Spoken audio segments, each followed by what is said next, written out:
Buenas tardes a todos. Muchas gracias por venir. Se les agradece mucho. Hoy en nuestra sesión de PISA Seminar tenemos el tremendo agrado, el orgullo de presentar a don Sebastián Urrutia Quiroga, un alumno bien famoso de la Universidad Católica, además de sus muchos logros académicos, de estar estudiando un doctorado en Estados Unidos, en la Universidad de Massachusetts, Amherst. También tiene el gran honor de hacernos pasar muchos cálculos, muchas ecuaciones diferenciales y harta física, así que le debemos la vida. Muchas gracias, Sebastián, por aceptar nuestra invitación. Y él nos va a presentar hoy una charla de su tema de investigación en doctorado, su tema de doctorado. Así que, Seba, los micrófonos son tuyos. Puedes comenzar. Muchas gracias. Oh, gracias por la introducción. Bueno, dado que somos poquitos, siéntanse en la libertad de interrumpir. Eh, no hay para qué esperar hasta el final para hacer preguntas. Um, y lo que quiero presentarles hoy es básicamente nuestro trabajo conjunto con mi advisor, Michael Ramsey Musoff, y otro compañero de doctorado, Tiangen Chen, los dos de UMass Amherst, en colaboración con la doctora Julia Hart de la Universidad Técnica de Múnich. Entonces, vamos, vamos por partes. Entonces, existe física interesante a distintas escalas de energía porque justamente a diversas escalas existen aún preguntas abiertas. Por ejemplo, aún no sabemos por qué existe más materia que antimateria. Todavía estamos preguntándonos si es que veremos física más allá del modelo estándar en el LHC, y ahora en particular con el plan de construir este nuevo colisionador, el FCC, también las preguntas siguen abiertas, y incluso hay detractores de hacerlo. Y por ejemplo, también queremos saber cuál es la naturaleza de los neutrinos. ¿Son o no son su propia antipartícula? No lo tenemos claro aún.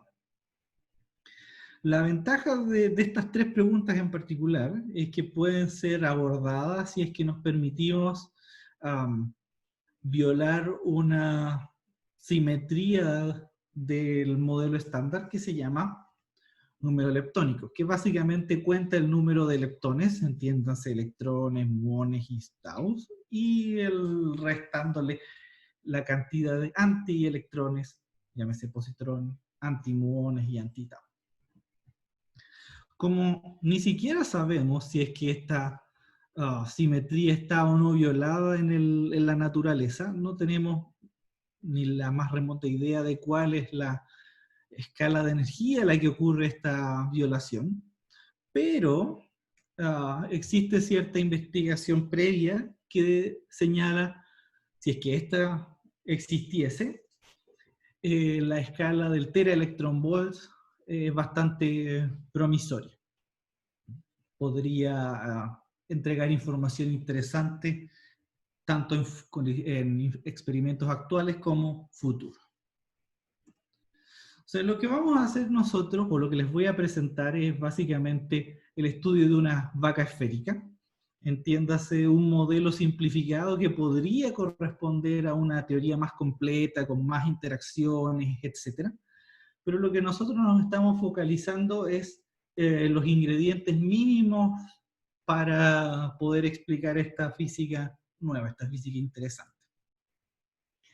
Este modelo, llamado el modelo O2, que no tiene nada que ver con oxígeno, fue presentado hace un par de años, y básicamente lo que hace es tomar el modelo estándar, agregar un escalar S, un fermión F, asumiendo que sus masas están en el orden del teraelectronvolt, y, como dije anteriormente, interacciones mínimas para producir física interesante, entretenida. ¿Cuáles son esas interacciones mínimas? Estos dos diagramas. Las partículas nuevas S y F interactuando con un electrón, o el S interactuando con dos quarks de la primera generación solamente. Y en particular, el primer diagrama es el que presenta violación de número leptónico porque ni S ni F tienen número leptónico asignado fijo. Entonces, ¿cuál es el objetivo de esta charla? Es básicamente convencerlos de que podemos usar información de experimentos que están ocurriendo actualmente, tanto en colisionadores como experimentos de física nuclear, para probar una teoría que está a una escala de energía inalcanzable como el origen de la materia. Así que introduzcamos un poco a qué nos referimos con el origen de la materia. Y para eso entendamos cuál es la historia del universo en este lindo dibujo del Particle Data Group. Básicamente, el modelo estándar es capaz de explicar bastante bien la evolución del universo cuando este tenía una energía aproximada de 100 gigaelectronvolts hasta hoy. ¿Y por qué hacemos el corte en 100 gigaelectronvolts? Porque ahí esa es la energía a la que se rompe la simetría electrodébil y aparece el mecanismo de Higgs que permite entender por qué las partículas o algunas de ellas tienen masa. Pero antes de eso, en realidad no tenemos mucha certeza sobre qué es lo que pasó. Existe esta idea del proceso del periodo inflacionario del universo, pero no hay claridad y ciertamente eso abre la posibilidad a física más allá del modelo estándar. En particular, a nosotros nos interesan dos instantes de tiempo que están muy, muy cerca, pero que en realidad son totalmente distintos. En los primeros 10 a la menos 36 segundos después del Big Bang, tenemos un universo en el cual básicamente es pura energía, y el número de materia y antimateria es exactamente el mismo. Pero de repente, luego de 10 a la menos 4 segundos del Big Bang, empezamos a ver los primeros nucleones, y luego vemos átomos, etc. Entonces, ciertamente, existe un desbalance entre materia y antimateria. Que dicho de una manera un poco más poética, queremos entender cómo partimos desde nada hasta tener algo. Y este número que aparece en pantalla básicamente mide la proporción actual de materia versus antimateria. En particular, este fue obtenido por la colaboración la colaboración Planck hace un par de años, y lo que nos dice es que existe más materia bariónica, y por eso el subíndice B, que antimateria. O sea, esta imagen de la revista Symmetry es un poco refleja este numerito que queremos entender. Entonces, los experimentos pueden ayudar, si somos muy optimistas, descubriendo nuevos ingredientes. Y si somos un poco más conservadores, nos permitirían descartar ciertas teorías. Pero también como teóricos podemos aportar si es que de alguna manera logramos ligar este proceso de variogénesis o generación de materia bariónica con otros problemas abiertos. Por ejemplo, el problema de la masa de los fermiones, de las partículas de materia. Tenemos un primer bloque de partículas, quarks y leptones, cuya masa puede ser entendida, puede ser explicada a través de este famoso mecanismo de Higgs. Y si tomamos el mecanismo de Higgs y además lo utilizamos para explicar esta simetría bariónica, tenemos lo que se conoce como electroweak variogénesis. O sea, por el precio de 1 obtenemos la explicación de masa de fermiones y de asimetría bariónica. Y todo es a través de del rompimiento de esta simetría. Pero existe este otro grupo de partículas, los neutrinos, en los cuales no teníamos hace un par de años idea de que eran masivos, hace un par de décadas. No. Y ahora lo sabemos, pero lamentablemente el modelo estándar no es capaz de explicar por qué tienen masa. Así que necesitamos una teoría un poco más allá del modelo estándar, y en este caso aparece lo que se conoce como leptogénesis, en el cual la masa de los neutrinos y la simetría bariónica están asociadas a esta violación de número leptónico, y ese es el objetivo de esta charla. Entonces, ¿cuáles son los ingredientes mínimos que cualquier teoría necesita para poder explicar por qué hay más materia que antimateria? Bueno, esto fue introducido hace bastantes años por Sakharov, y los 3 criterios son: el primero es es bastante intuitivo. Queremos violación de número bariónico para que existan más bariones que antibariones.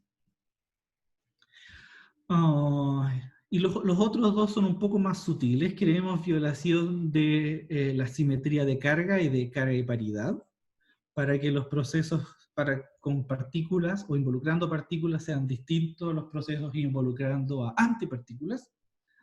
Y además necesitamos dinámica fuera del equilibrio para que los procesos a la inversa no echen a perder o no remuevan lo que hemos ganado con los procesos directos.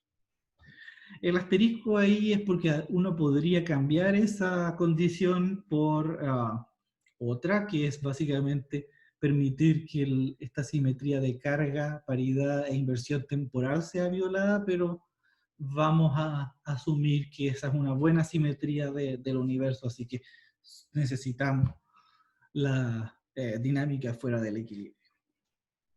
Y por suerte el modelo estándar presenta per se violación al número bariónico a través de lo que se conocen como sphalerons, que son soluciones no perturbativas de las ecuaciones de movimiento de las partículas del modelo estándar, en particular de los bosones de Gauge, de los portadores de fuerza.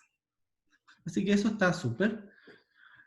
Pero todavía podríamos sobrevivir porque la matriz de Kabibo-Kobayashi-Maskawa, o sea, la matriz que describe las mezclas en las interacciones para quarks, presenta violación de SP, pero no es tanta como para explicar esta asimetría de materia y antimateria.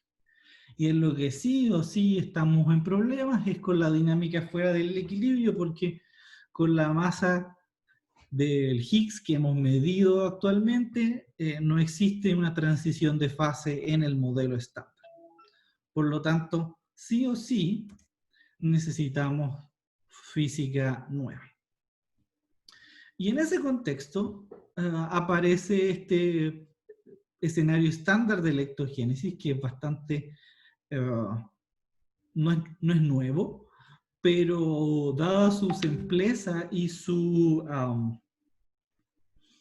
efectividad todavía sigue siendo muy, muy popular. Básicamente lo que hace es: tomemos el modelo estándar y agreguemos una nueva partícula, una especie de neutrino, pero más pesado, que va a estar fuera del equilibrio y que además va a violar número leptónico, porque este vértice de ahí se comporta como el de nuestro modelo, solo el L porta número leptónico. Si uno incorpora lo que se conocen como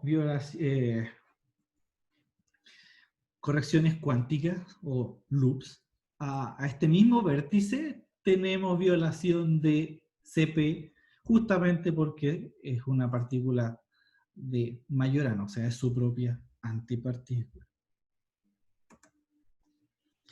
Y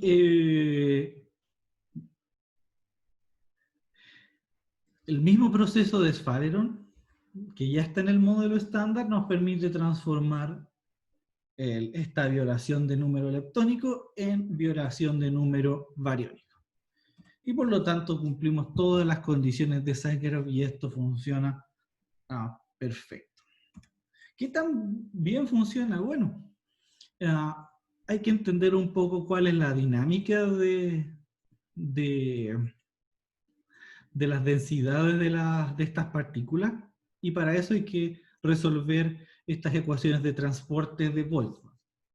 La primera línea es la evolución de la abundancia de esta nueva partícula n, y la segunda es la abundancia de cuánto B menos L, pero para efectos prácticos es la abundancia de cuánta violación de número bariónico hay.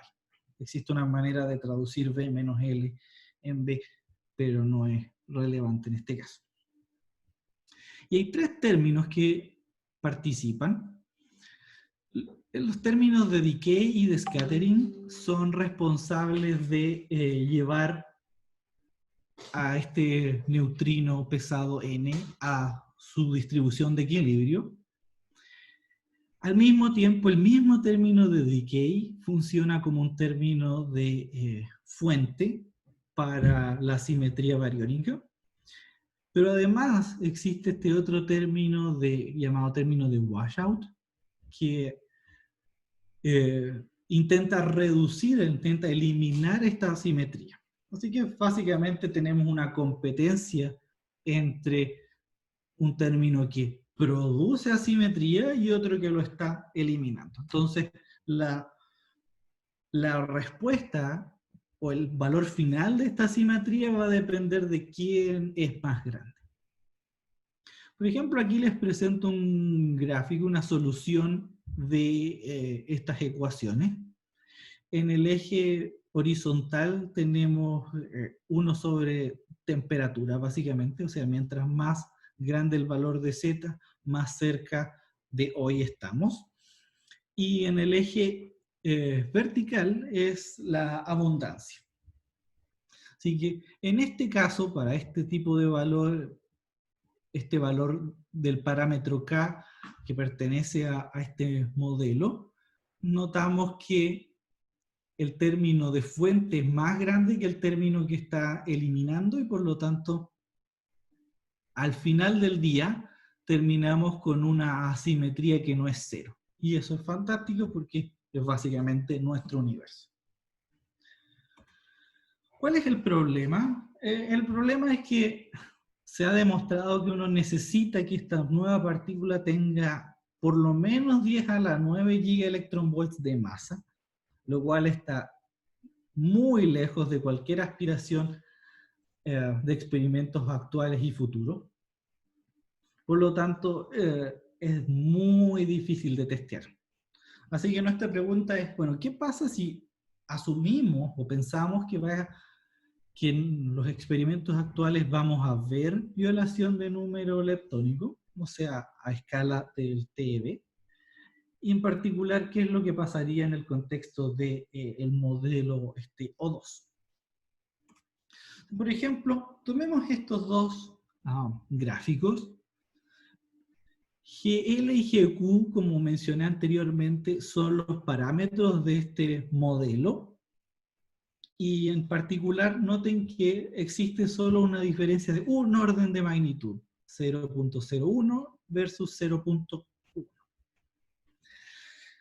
Pero solo ese cambio drásticamente tiene una implicancia enorme en el resultado final de la predicción de este modelo. Por ejemplo, en el primer caso, en el panel de la izquierda, un coupling tan pequeñito no hace ningún efecto en en el gráfico comparado con su versión anterior.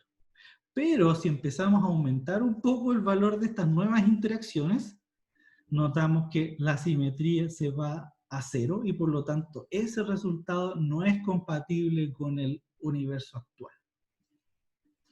En ese sentido uno puede hacer un escáner en el espacio de parámetros y encontrar esta especie de borde respecto a los valores de los couplings en los ejes verticales y horizontales. Las secciones en rojo representan puntos donde el término de washout es más relevante que el término de fuente y por lo tanto hay una simetría final igual a cero. Y en blanco son puntos donde el mecanismo todavía es capaz de predecir una simetría final distinta de cero. Y las distintas curvas corresponden a los valores de este parámetro del modelo. Algo interesante de estos dos gráficos es que, independiente de la jerarquía entre la partícula S y F, el resultado para la leptogénesis es el mismo. O sea, en esta escala de energía, o sea, con masas del orden del TeV, a esta teoría le da exactamente lo mismo si es que el S o el F es el más pesado. Tratemos de complementar eso con probablemente lo que uno más asocia a física de partículas, colisionadores. En nuestro caso, necesitamos siempre identificar cuál es la señal, lo que nos gustaría observar en un colisionador versus todo el ruido de fondo que puede entorpecer el descubrimiento. Nosotros nos focalizamos en un estado final que involucra a dos jets, a dos quarks, y dos electrones o dos positrones. Y existen varios procesos que pueden ser similares en el modelo estándar, pero existen dos tipos de ruido que corresponden a fallas o a imperfecciones en la detección. Por ejemplo, puede ocurrir que estemos generando un electrón y un positrón y de alguna manera la electrónica se equivoque y mida dos positrones o dos electrones. Y también podemos equivocarnos, podemos tener un jet, un quark que después va a decaer en otras cosas, entre ellos un electrón y un positrón, y digamos, toda esa línea corresponde a un electrón. O sea, estamos identificando erróneamente un jet como un electrón.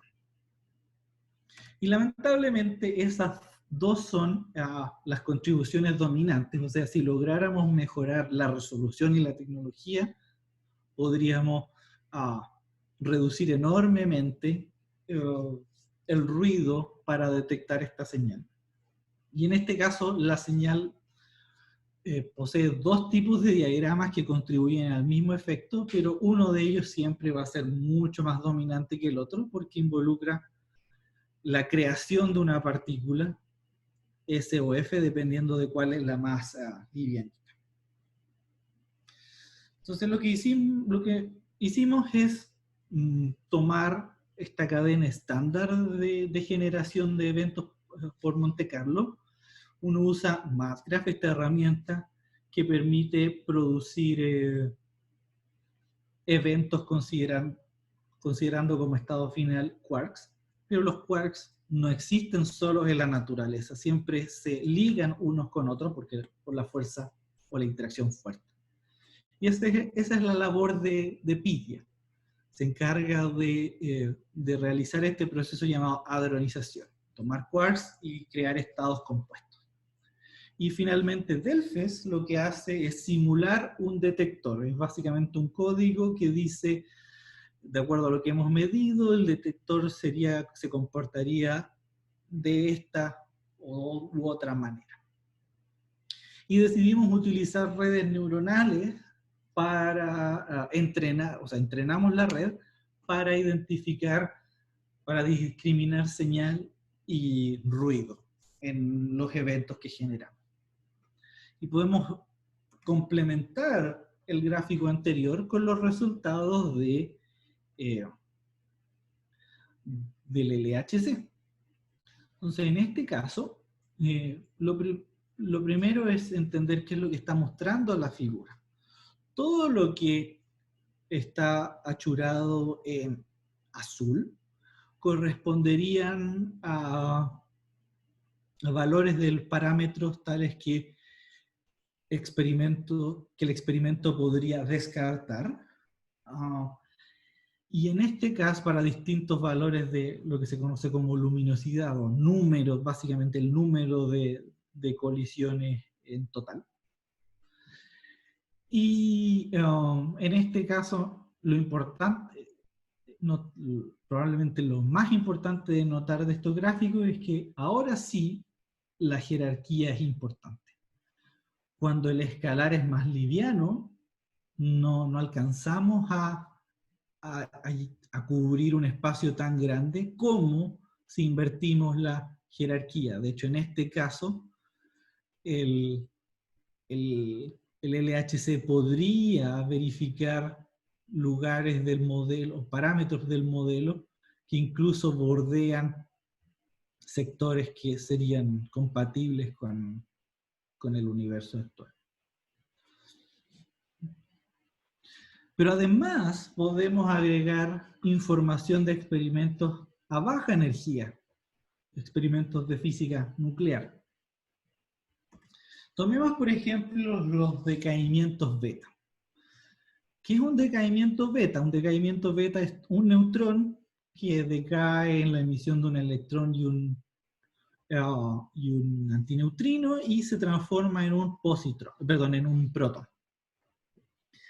Y en este caso pensemos en que tenemos en un núcleo grande dos de estos decaimientos beta al mismo tiempo. Eso se conoce como two neutrino beta decay, double beta decay. Y este es un evento totalmente consistente con el modelo estándar. Es muy, muy raro porque básicamente requiere que existan dos decaimientos al mismo tiempo. Y funciona bien, o sea, es consistente con el modelo estándar justamente porque no viola número leptónico.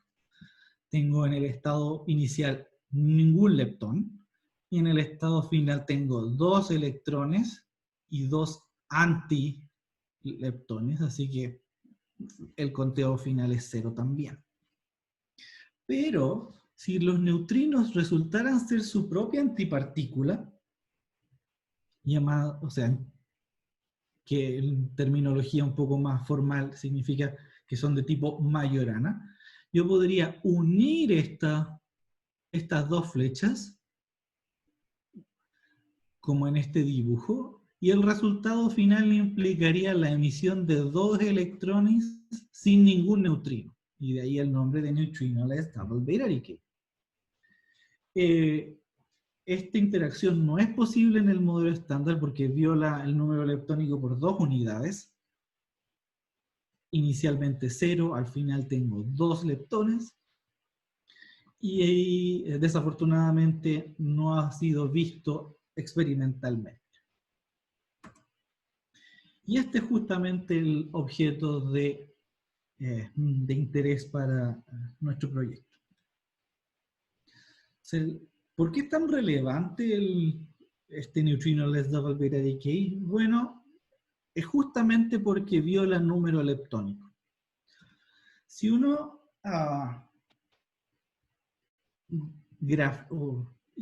hace una especie de caricatura de cómo funciona el neutrinoless double beta decay, involucra la entrada de dos quarks tipo down de un neutrón y la salida de dos quarks tipo up para el protón y de dos electrones. Entonces, lo que fue descubierto por Valle y Schechter hace bastantes años, es el llamado teorema de caja negra es que uno puede utilizar interacciones que ya están en el modelo estándar para transformar un término, para transformar esta interacción en un término de masa. Y no cualquier término de masa, un término de masa de Majorana. Así que en mucha de la literatura se refieren a el neutrinoless double beta decay como el arma humeante. O sea, si viésemos alguna indicación de este decaimiento, podríamos responder definitivamente la pregunta de si el neutrino es o no su propia antipartícula, y la respuesta sería sí. El lado menos amable es que no lo hemos podido ver, y no es que no hayan esfuerzos, hay una cantidad gigante de experimentos actuales y futuros tratando de descubrir esto. De hecho, es parte de uno de los objetivos del plan de desarrollo de física nuclear aquí en Estados Unidos. Y lo que sí hemos podido hacer es establecer cotas para la vida media de este decaimiento. Y en términos teóricos, la vida media está afectada por dos fuentes. Una, que es completamente proveniente de física nuclear, en la que uno calcula estos elementos de matriz para, por ejemplo, xenón. ¿Cuánto sería el elemento de matriz en términos de probabilidades, etcétera? Si tuviésemos xenón decayendo en algo más y 2 electrones, pero también cualquiera de nuestros modelos favoritos que violen el número leptónico por 2 unidades pueden entregar información o pueden predecir cuál sería este valor. Así que una forma de enfrentar esto es a través de lo que se conoce como operadores efectivos. O sea, tomemos por ejemplo nuestro modelo O2. Yo puedo hacer un gráfico, un diagrama, perdón, como en el que se muestra la figura 1, que es consistente con decaimiento neutrinoless double beta decay. Y ese es lo que se conoce como un operador efectivo que involucra 2 quarks tipo up en el estado final, 2 quarks tipo down en el estado inicial y 2 electrones en el estado final. Si ahora asumimos que estas partículas son mucho más pesadas que la escala de energía en la que estamos realizando los experimentos, entonces uno puede hacer una especie de lo que se conoce como ¿cuál sería la traducción? Bueno, uno podría integrate out esas partículas y transformar ese diagrama en un equivalente involucrando 2 nucleones. Por ejemplo, yo aquí lo que estamos haciendo es decir, bueno, estas partículas S y F son tan masivas que yo puedo tomar esa interacción y reducirla a un solo punto, en el cual este punto conecta los 2 electrones y los quarks, los 2 quarks que están aquí se traducen en 2 piones, que son los portadores, entre comillas, de la fuerza fuerte entre nucleones. Así que el decaimiento, este neutrinoless double beta decay sería, partimos con dos neutrones, estos intercambian piones y se transforman en protones, y el intercambio de piones involucra la emisión de 2 electrones. Y cuando tenemos escrito el modelo o el problema de esta forma, podemos utilizar kilos y kilos de información previa de física nuclear para calcular la vida media, que en particular va a ser una función de los parámetros del modelo, los couplings y las masas. Así que uno puede tomar esa información y agregarla a nuestro gráfico anterior. En este caso, las bandas verdes corresponden a CAMLAM-CEN, tiene la restricción más potente en cuanto a la vida media actual, y la segunda línea de Tone Scale corresponde a los futuros experimentos. Y de nuevo, el área achurada corresponde a valores en los parámetros en los que se predice una vida media que no es compatible con los experimentos. Y en este caso notamos algo súper interesante, que ahora la jerarquía tiene un efecto inverso. Cuando el escalar es más liviano que el fermión, utilizando estos experimentos de neutrino-less double beta decay, podemos cubrir un área más grande que usando colisionadores. Pero en el otro caso, en el que el escalar es más pesado que el fermión, los resultados de estos neutrinos-less double beta decay experiments no son tan buenos comparados con lo que podríamos conseguir en un acelerador.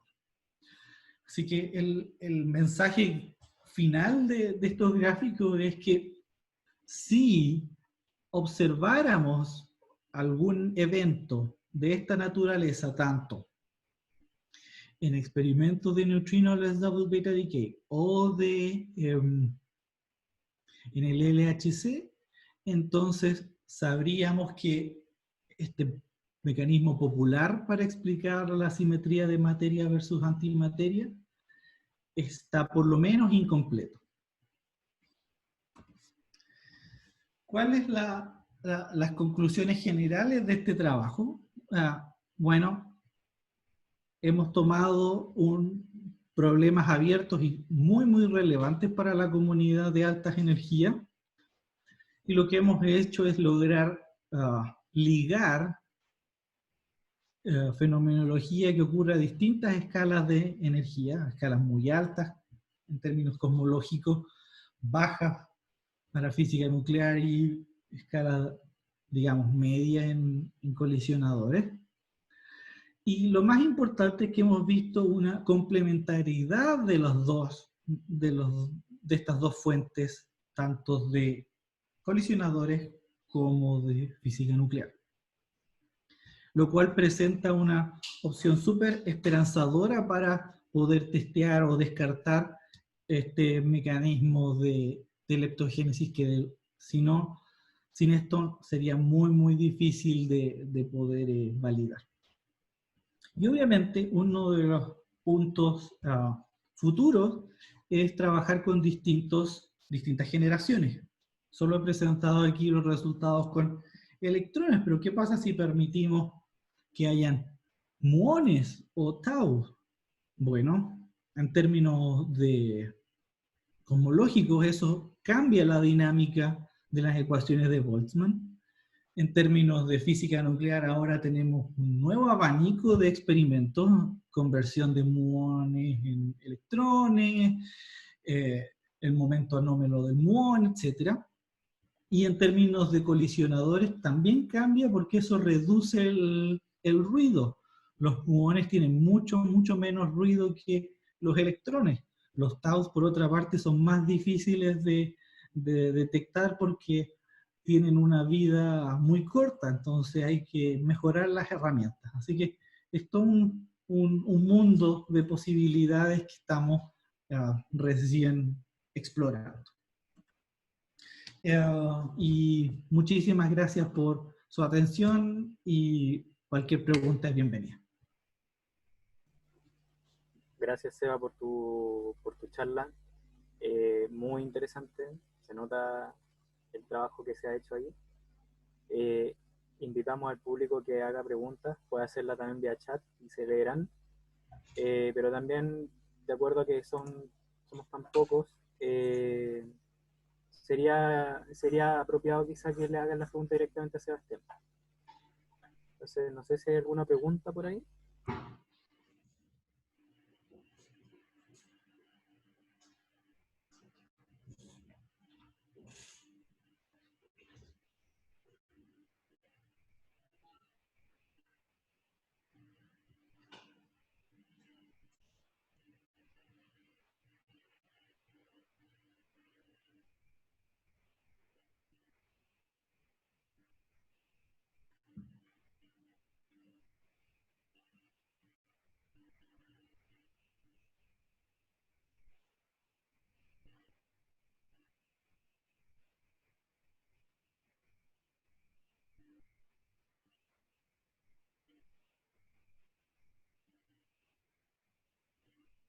Eh, Felipe pregunta si hay modelos alternativos para explicar violación de número leptónico. Uh, eh, Vamos por partes. O sea, todavía no existe certeza de que el número leptónico esté violado en la naturaleza. ¿Ya? Hay muchos experimentos, pero ninguno ha sido capaz de encontrar un evento. Lo único que han hecho es colocar cotas, y las cotas son muy fuertes, en el sentido de que si es que existe violación, no tiene que ser muy grande, sino ya lo hubiésemos descubierto. Dicho esto, hay millones de modelos que predicen violación de número leptónico. Los más, digamos que un grupo grande son aquellos modelos que quieren explicar la masa de neutrinos a través de, asumiendo que es su propia antipartícula, o sea, son tipo Majorana. Todos esos modelos involucran de alguna manera violación de número leptónico. Y hay muchos, incluso hay algunos en los cuales la masa de neutrinos está relacionada con la existencia de materia oscura. Hay otros modelos en los cuales eh, mm, la violación de número leptónico está asociada con cosas un poco eh, mm, más difíciles de testear, como dimensiones extras o supersimetría, eh, un poco de teoría de cuerdas, etcétera. Así que en respuesta, sí, hay muchos más modelos. Por eso es lo que básicamente eh, es difícil de corroborar un modelo. Es más fácil eliminar un modelo. O sea, si tu modelo predice A y los experimentos demuestran que lo que ocurre en la naturaleza es no A, entonces está automáticamente descartado. Lo que ha ocurrido hasta ahora es que los experimentos no han visto A, no es que no hayan visto que no A está ocurriendo, sino que no han visto A y por lo tanto solo pueden decir con cierto nivel de confianza, ah, este modelo implica o requiere que las partículas sean muy pesadas o que los acoplamientos sean muy ah, chiquititos, etc. Por eso todavía hay espacio para seguir haciendo física de partículas, lo cual es particularmente bueno para la gente que nos dedicamos a eso, porque tenemos mucha entretención para, para cambiar, para probar y probar modelos. Gracias, Seba. ¿Alguna otra pregunta? ¿Se agradecen preguntas?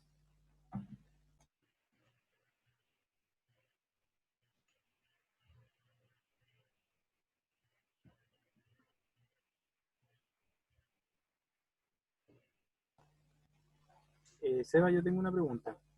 Pregunta. Eh, Tú recién hablaste de que se podía establecer cotas para tus modelos, ¿cierto? como para Ujú. establecer valores, ¿esas cotas se establecen de manera numérica o igual existen técnicas analíticas para poder hacerlo? Súper buena pregunta.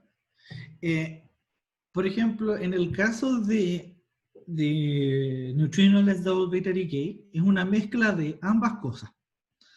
Uno parte con un diagrama como el que le mostré. Creo que está aquí. Ups. Claro. Uno parte con este diagrama y, y empiezas a calcular analíticamente. Eh, hace- asumes, por ejemplo, que los procesos son no relativistas, usas la regla de oro de Fermi para calcular la vida media, pero en algún momento te enfrentas con una amplitud que involucra eh, estos núcleos, que tienen muchos nucleones. En términos prácticos, eso significaría resolver la ecuación de Schrödinger para, no sé, 100 partículas al mismo tiempo, todas acopladas. Así que ahí es donde fallan las soluciones analíticas y hay muchas formas para calcular esos elementos. Por ejemplo, de hecho, creo que lo tengo en backup. Ups. Oh, eso ahí. Por ejemplo, este es un, una muestra de los millones no millones, 4 métodos más populares para calcular estos elementos de matriz, que básicamente es asumir, no sé, como mean field en mecánica estadística, o sea, uno asume que un nucleón está interactuando con el promedio del resto, etcétera, muchas simulaciones. Y el problema de eso, justamente, como podemos ver aquí, es que la dispersión de los valores es muy grande. Por ejemplo, para un número ah, atómico de 100, básico de 100, perdón, tenemos valores que van desde 7 hasta 3. La matriz, o sea, los elementos de matriz van al cuadrado, así que básicamente estamos cambiando entre 9 y 50. Entre 10 y 50, o sea, un factor de 5 por lo menos. Así que ese es un problema para la gente para los teóricos de muchas partículas, cómo mejorar estos métodos de simulación y métodos computacionales para reducir estas cotas y hacer que este valor sea más preciso. De hecho, esta es una de las principales contribuciones a, a las incertezas sistemáticas o teóricas en realidad, del, de cualquier modelo. Gracias, Seba. Una última pregunta.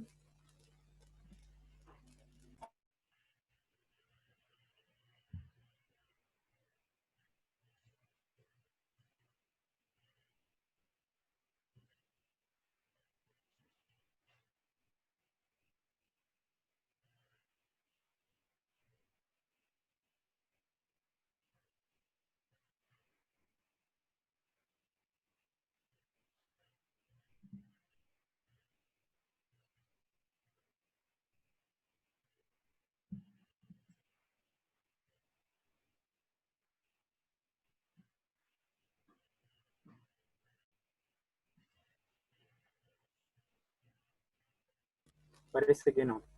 Eh, bueno, Seba, te damos las gracias nuevamente. Tu charla fue muy espectacular, a mi gusto. Se agradece que hayas querido participar y nosotros encantados de recibirte. No, gracias a usted por Eh, la invitación. obviamente, como te decía, te debemos el regalo, te debemos la taza. Y ahí está la taza de Ya, todas las... bien. Cuando Espero, vuelva, cuando vuelva algún espero día que si ahora, a la si frontera, esta situación se Algún cambie, día, pueda ir a buscar mi taza. algún día, si se abren las fronteras del mundo. También tenemos un certificado de participación para ti, Ahí. ahí Cristóbal lo va a proyectar, Ah, firmado por Rafael Benguria y por Cristóbal. Eh, y bueno, nuevamente, por agradecerte, Seba. Ojalá te siga yendo bien, como siempre te ha ido, así que más orgulloso de ti. Y los dejamos invitados para la próxima semana a la charla de Arturo Reyes, ya alumno del doctorado de física, quien va a hablar de creación de efectos ópticos poco profundos en sólidos por implantación de iones, una charla más bien experimental, así que quedan cordialmente invitados todos. Eso. Muchas gracias para todos y que tengan una muy buena tarde. Ah, faltó muchas gracias. el aplauso virtual. Y el aplauso virtual, pues, obvio. Gracias, Seba, cuídate mucho. Cuídense, manténganse Chao. seguros. Chao.